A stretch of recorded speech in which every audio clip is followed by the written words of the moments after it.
Hello, my name is Rebecca Lutz, and this is my parental rights for Kansas and USD 345. The agenda, so we will go over the definition of a parent, the notice of meeting, parents' rights, parents' responsibilities, and steps for problem solving. The definition of a parent is a biological parent, adoptive parent, person acting as a parent, legal guardian, or educational advocate. So in the end, it really comes down to who is the educational advocate and who has rights to sign. Parents have the right to look over provided information, receive prior notice of meeting in their native language, request mediation, give or refuse to give consent, and then be in a group that makes decisions on educational placement.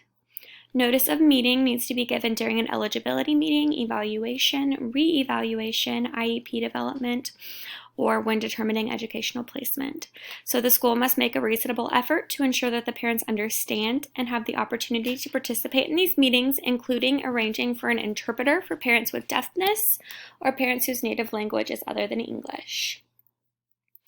Parental responsibility. So according to the Special Education for Exceptional Children Act, this law requires parents to see that their child with a disability attends school so that their child can receive the special education and related services. USD 345, Parental involvement and cooperation is important to the success of the educational program. In order to encourage the involvement and cooperation of parents in the special education services and to safeguard the rights of exceptional children to a free, appropriate public education, the board utilizes and refers parents to the procedural safeguards and the Parents' Rights in Special Education, which is published by KSDE.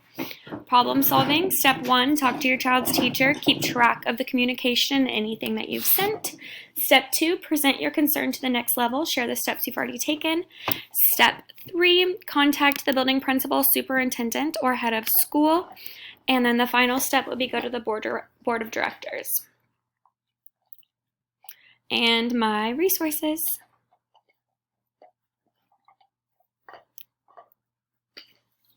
And resources continued. Thank you.